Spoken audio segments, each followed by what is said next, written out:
In a quiet American town, 35-year-old veteran Jared Wilson buys a $10 coffee and within a minute finds himself in the crosshairs of the police. Without evidence, just because of the color of his skin, he is pulled into a vortex of injustice. But Jared is not a victim. He starts a fight that will turn the city upside down. Will he overcome the system that has been hiding the truth for years? The sun beat down on the cracked pavement of Blakefield, Ohio, a small American town where the air smelled faintly of gasoline and freshly cut grass. Jared Wilson, a 35-year-old Army veteran, pushed open the glass door of the quick-stop convenience store, the bell above jingling softly as he stepped inside. He wasn't looking for trouble, just a cup of coffee to shake off the midday heat. His boots scuffed lightly against the worn linoleum floor, and the hum of an old refrigerator buzzed faintly in the background, blending with the static of a local radio station playing some country tune he didn't recognize. The shelves were neatly stocked, rows of chips and candy bars glowing under fluorescent lights, but the place felt stale, like it hadn't changed in decades. Behind the counter stood a young cashier, maybe 20, with blonde hair tied back in a messy ponytail. Her name, tag read Kelly, and her hands fidgeted as she tapped at the register screen. Jared didn't pay her much mind at first. He grabbed a bottle of water from the cooler and set it on the counter, then reached for his wallet. Fishing out a crisp $10 bill, he slid it across to her with a polite nod. "Just this," he said, his voice steady calm. "Nothing out of the ordinary." Kelly's fingers hesitated over the bill, her eyes darting to it for a beat too long. Jared caught it, the flicker of something crossing her face, a twitch of uncertainty. She picked up the bill, holding it up to the light, her brow furrowing as if she were inspecting a rare artifact. He exhaled quietly, patience thinning but still intact. "It's real," he said, keeping his tone even. She didn't respond, didn't look at him. Instead, she turned slightly, her hands slipping beneath the counter. Jared's instincts kicked in. He'd spent years reading body language, spotting threats before they materialized. He saw the subtle shift, the way her shoulders tensed, the quick glance she threw toward the back of the store. She was reaching for something, a silent alarm. He didn't move, didn't react, just let the moment settle. The air in the store thickened, the hum of the fridge suddenly louder in his ears. Kelly slid his change across the counter, a few crumpled singles and some coins, her voice tight as she muttered, "Have a good one." But the words were hollow, a script she didn't believe in. Jared took the water, stuffed the change in his pocket, and walked out, the bell jingling again as the door swung shut behind him. The heat hit him like a wall as he stepped onto the sidewalk, the plastic bottle cool against his palm. He didn't look back. Not yet. 5 minutes later, he was halfway down Maple Street, the town square just visible ahead, when he heard the low whine of sirens in the distance. His steps didn't falter, his posture stayed relaxed, but his mind sharpened. The sound grew louder, closer, until it wasn't just background noise. It was coming for him. Red and blue lights flashed across the pavement, stretching his shadow long and jagged in front of him. 2 patrol cars rolled up, one cutting ahead to block his path, the other easing to a stop just behind him. He was boxed in. The doors opened, and 2 officers stepped out. Paul Harris was the taller one, broad-shouldered with a buzz cut and a smirk that didn't reach his eyes.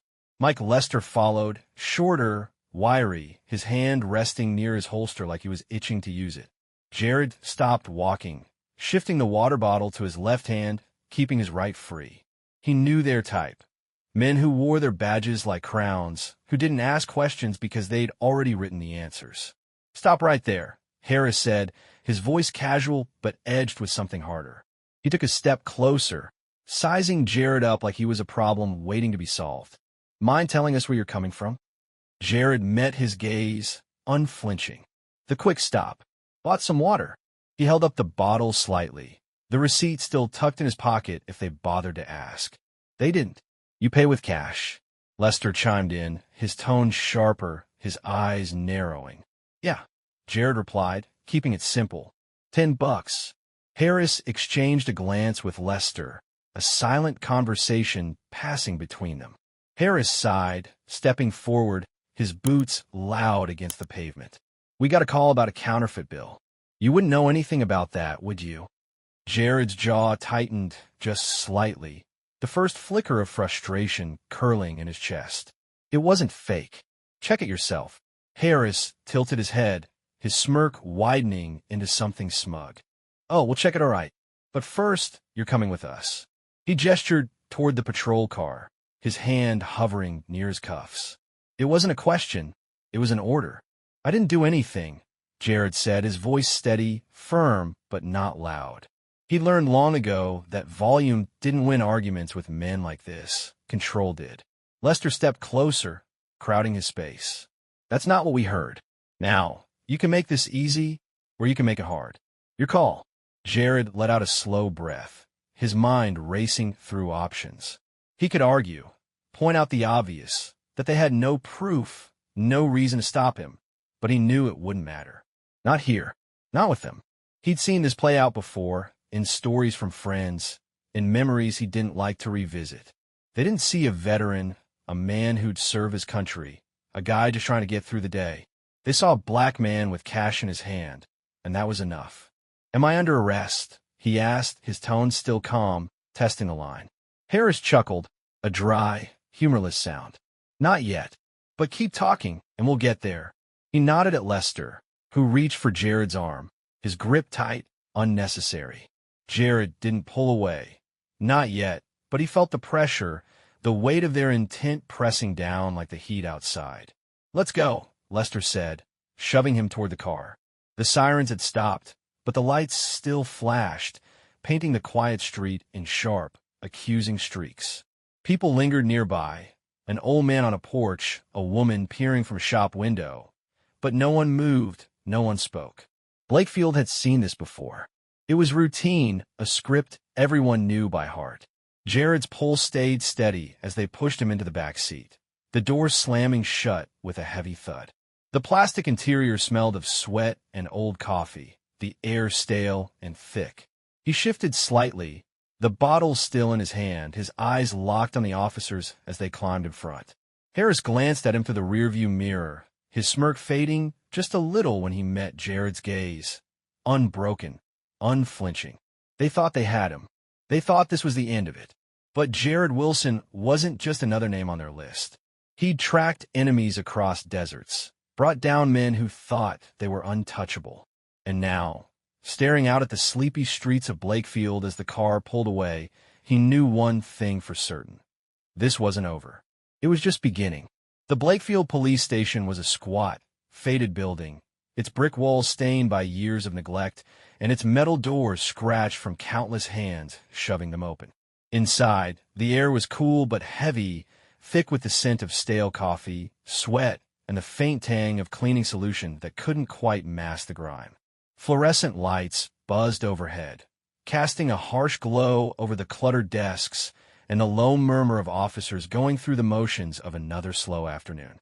Jared Wilson sat in the back of the patrol car for a moment longer, his hands resting loosely in his lap, the water bottle still gripped in his left. His ribs ached faintly from where Lester had shoved him against the car, but he didn't let it show. He felt worse, much worse, and this wasn't the time to flinch. The door yanked open, and Paul Harris loomed over him, his broad frame blocking the sunlight. Out, he barked, his voice sharp but laced with that same casual arrogance Jared had already clocked. Jared stepped out slowly, deliberately, his boots hitting the gravel with a soft crunch. He straightened, meeting Harris's gaze without a word, letting the silence carry its own weight. Lester circled around from the other side, his wiry frame tense, his hand twitching near his belt like he was waiting for an excuse. They didn't cuff him, not yet, but the way they flanked him, herding him toward the station, made it clear he wasn't walking away anytime soon. Inside, the station hummed with quiet routine. A few officers glanced up from their desks, their eyes lingering on Jared for a beat before drifting back to their screens or paperwork. No surprise, no curiosity, just the dull acknowledgement of another body moving through the system. Harris shoved him toward a processing desk, where a balding officer with glasses perched on his nose barely looked up from his clipboard. Charge, the man muttered, his pen hovering over the page. "Obstruction," Harris said, wiping a hand across his mouth like he was brushing off something trivial. "Maybe resisting. We'll see." Jared's jaw tightened, but he kept his voice level. "Obstruction of what?" "I was walking home." Harris turned, his smirk returning, thinner now, more irritated. "You were mouthing off. That's enough." "I asked a question," Jared shot back, his tone still calm, but edged with steel. "You stopped me for nothing. No proof, no counterfeit bill, just your word against mine." Lester stepped closer, his breath sharp. "Keep talking, and we'll add disorderly conduct." "How's that sound?" Jared didn't flinch. He'd faced down men with guns, men with bombs, men who'd smiled while pulling triggers. These two, they were loud, but they weren't dangerous, not in the way he'd known danger. Still, he felt the weight of it, the slow grind of a system that didn't need evidence to crush you, just intent. Before he could respond, a shadow fell across the room, and the air shifted. Sheriff Edward Crowe stepped out of a side office, his uniform crisp, his badge gleaming under the lights. He was older, mid-50s, maybe, with graying hair and a face carved from years of authority. His boots clicked against the tile as he approached, his hands resting casually on his belt, but his eyes were cold, calculating. He stopped a few feet away, sizing Jared up like he was a puzzle to be solved or a problem to be buried. "What's this?" Crowe asked, his voice smooth, almost bored, though Jared caught the undertone of control. "Caught him with a fake 10 at the quick stop," Harris said, folding his arms. "Got mouthy when we asked about it." Crowe's gaze flicked to Jared, then back to Harris. "You checked the bill?" "Not yet," Lester muttered, shifting uncomfortably. "Cashier called it in." Crowe exhaled through his nose, a faint sound of irritation, then turned to Jared. "That true? You pass a fake bill?" "No," Jared said, his voice steady, unflinching. "It's real. They didn't even look at it." Crowe tilted his head slightly, his lips pressing into a thin line. For a moment, he said nothing, just studied Jared with that same cold stare. Then he nodded toward the desk officer. "Run his ID. Let's see who we're dealing with." The officer took Jared's driver's license, handed over without protest, and tapped at his keyboard. The room settled into a tense quiet, broken only by the clack of keys and the distant ring of a phone. Jared stood still, his posture relaxed, but his mind racing. He knew how this worked. They'd dig, they'd twist, they'd find something to pin on him if they wanted to. But he wasn't giving them anything to work with, not yet. "Clean," the desk officer said after a minute, glancing up. "No papeles. Military record, honorable discharge." Crowe's brow lifted slightly, the first crack in his mask, but he covered it quickly. "Veteran, huh?" He stepped closer, his voice dropping lower, softer, like he was letting Jared in on a secret. "Look, son, I don't know what happened out there, but we can make this simple. Things get messy when they don't need to. You understand?" Jared met his gaze, unflinching. "What's that supposed to mean?" Crowe smiled, a thin, practiced thing that didn't reach his eyes. "Means I've got a way to keep this quiet. No charges, no hassle. You walk out, we forget it ever happened." He reached into his pocket, pulled out a plain envelope, and set it on the desk between them. It was thick, heavy with implication. "Goodwill gesture. Take it, and we're done here." Jared stared at the envelope, then back at Crowe. The room seemed to shrink, the air growing thicker, heavier. He could feel Harris and Lester watching, their smirks barely hidden, waiting for him to fold. But Jared didn't move. He'd seen bribes before, overseas in places where law was just a word men used to justify power. This was no different. "No," he said, his voice low, final. "I don't need your money." Crowe's smile faded, his eyes narrowing, just a fraction. "You sure about that?" "I'm sure," Jared replied, stepping back slightly, his shoulders squared. "You've got no charge, no evidence. Either arrest me or let me go." For a long moment, Crowe didn't respond. The tension stretched tight, a wire ready to snap. Then he exhaled sharply, tucking the envelope back into his pocket. "Fine," he said, his tone clipped. "You're free to go. For now." He turned to Harris and Lester, his voice dropping to a growl. "Get him out of here." Harris grabbed Jared's arm, yanking him toward the door with more force than necessary. "Move," he muttered, shoving him into the sunlight. The gravel crunched under Jared's boots as he stepped outside, the heat hitting him again, thick and unrelenting. He didn't look back as the station door slammed shut behind him, but he felt their eyes on him, Crowe's most of all. This wasn't over. He knew it in his bones. They'd let him walk, but the threat lingered, heavy as the envelope Crowe had offered. Jared tightened his grip on the water bottle, his pulse steady, his mind already turning. He'd spent years fighting enemies who thought they could bury the truth. Now, in his own hometown, he just met a new one, and he wasn't about to let them win. The dusk settled over Blakefield like a heavy blanket, the sky bruising purple as the last streaks of sunlight faded behind the low rooftops. Jared Wilson walked the quiet streets, his boots scuffing against the uneven pavement, the water bottle long since discarded. The ache in his ribs had dulled to a faint throb, but his mind was sharp, restless, turning over the day's events like a puzzle he couldn't yet solve. The police station had let him go. No charges, no cuffs, but Sheriff Crowe's words clung to him, thick and oily, for now. It wasn't a release, it was a warning. And Jared didn't take warnings lightly. He'd spent years in the Army, tracking threats through deserts and mountains, piecing together patterns from fragments, movements, whispers, silences that said more than words. Back then, the enemy had guns and bombs. Here, in Blakefield, they had badges and a system that bent to protect them. But the game was the same. Power thrived in the dark, and Jared knew how to drag it into the light. He wasn't running, wasn't hiding. He was hunting. His apartment sat on the edge of town, a modest one-bedroom with peeling paint and a creaky ceiling fan that stirred the humid air without cooling it. He locked the door behind him, flipped on a single lamp, and pulled his laptop from a drawer. The screen glowed blue in the dim room, casting sharp shadows across his face as he sat at the small kitchen table. His fingers moved fast, deliberate, pulling up public records, old news archives, anything he could find on the Blakefield PD. He wasn't guessing, he was digging, and he knew where to look. It started with Paul Harris and Mike Lester. Their names popped up in scattered complaints, use of force, intimidation, stops that never made it to official reports. 3 years back, a man named Darren Phillips had filed a grievance. Harris had slammed him against a car during a traffic stop, cracked 2 ribs, all over a broken taillight. The case was dismissed, evidence lost. 2 years ago, a woman, Maria Torres, claimed Lester had threatened her son with arrest for loitering outside his own house. That complaint vanished too, pattern after pattern, buried under vague resolutions. No further action required. But it wasn't just them.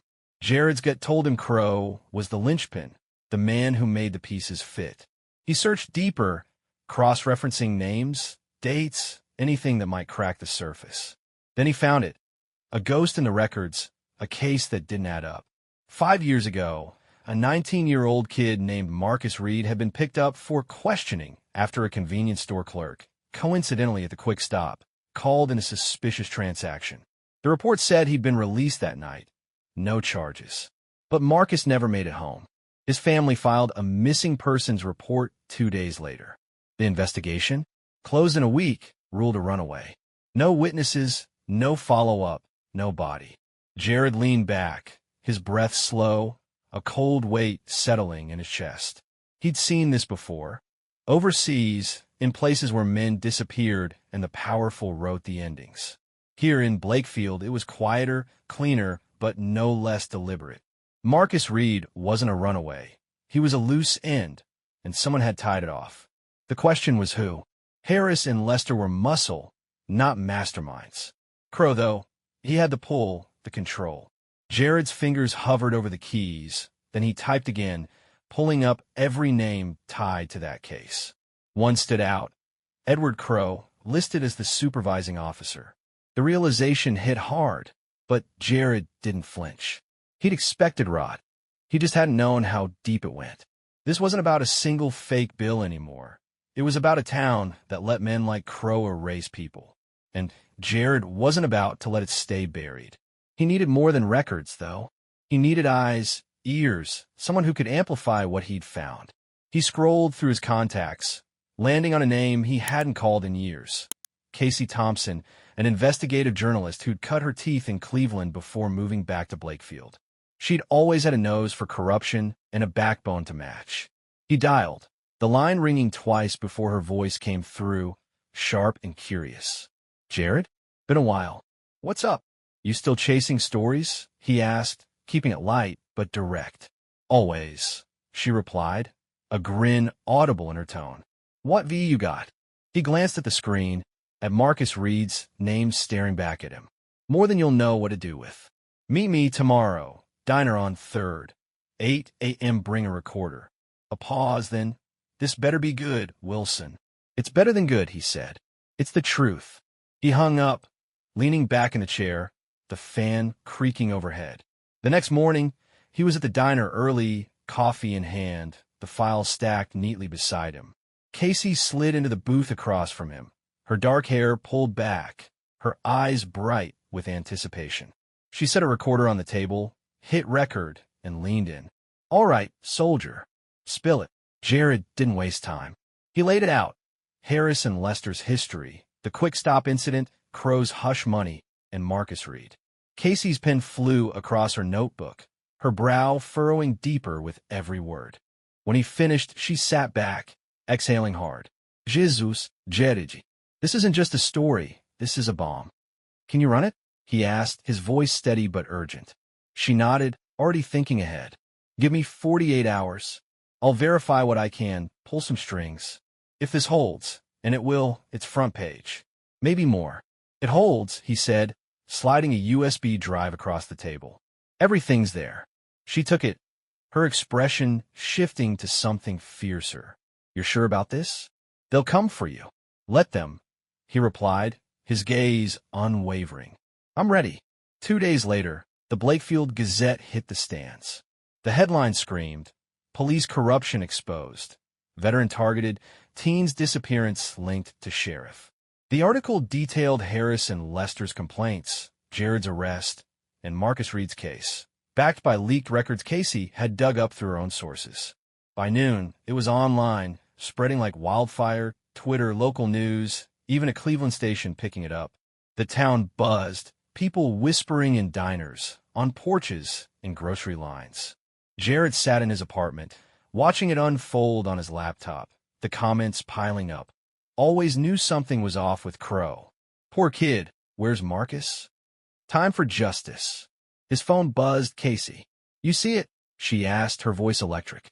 "Yeah," he said, a faint smile tugging at his lips. "They're rattled." "Good," she shot back. "Because this is just the start." He hung up, leaning back as the fan creaked above him. The truth was out, jagged and raw, cutting through Blakefield's sleepy facade. Crowe, Harris, and Lester wouldn't go quietly. He knew that. But neither would he. The game had shifted, and Jared had just played his first move. Now it was their turn. Night draped Blakefield in a thick, humid shroud, the kind of stillness that pressed against the skin and made every sound sharper. The hum of crickets, the distant rumble of a car, the faint creak of a porch swing. Jared Wilson moved through the shadows, his steps measured, his breath steady. He'd known this was coming since the Gazette hit the stands 2 days ago, since the town started whispering and the police station went quiet. Sheriff Crowe wouldn't let it slide. Not the article, not the exposure, not Marcus Reed's name staring back at him from every screen in Blakefield. Men like Crowe didn't bend, they broke things. And Jared was the thing they'd try to break next.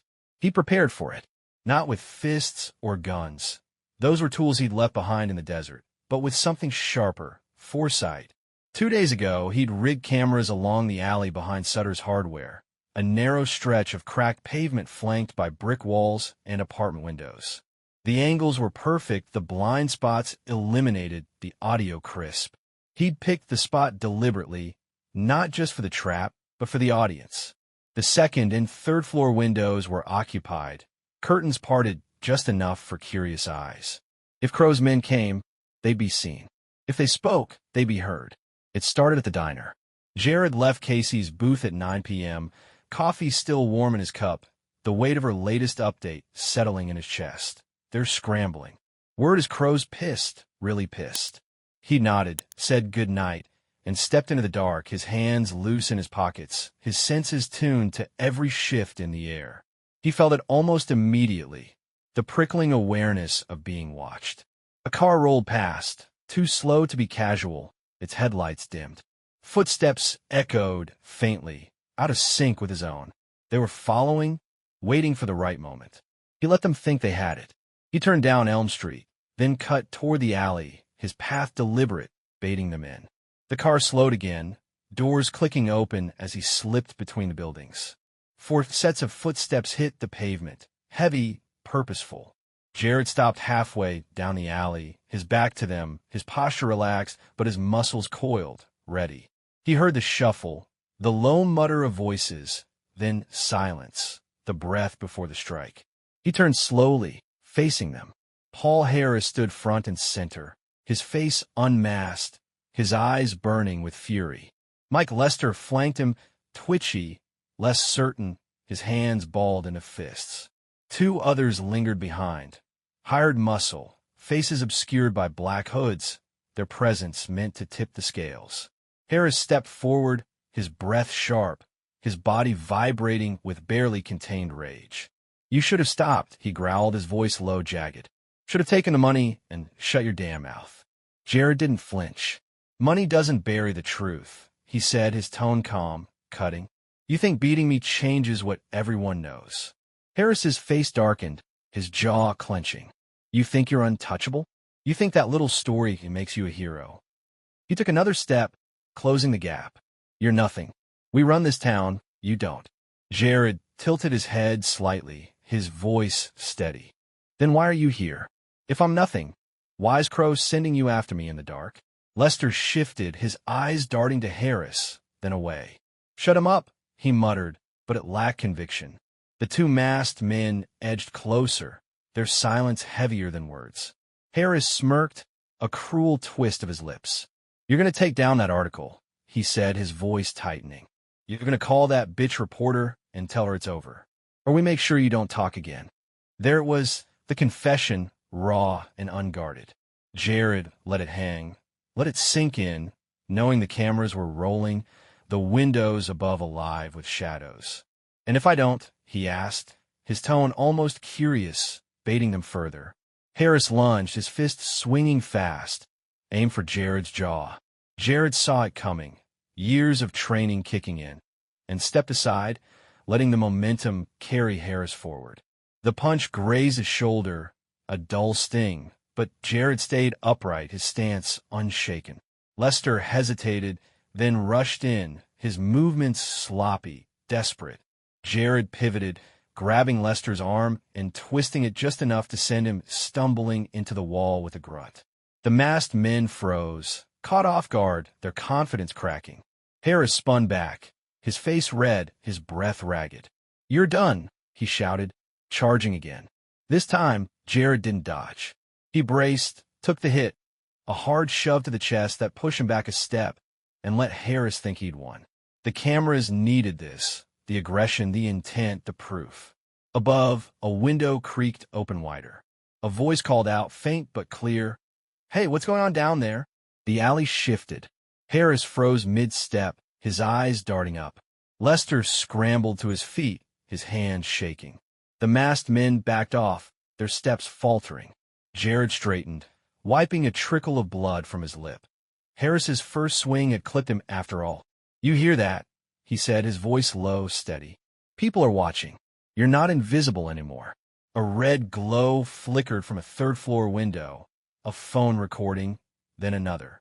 Footsteps echoed from the street, voices rising. "Someone call the cops."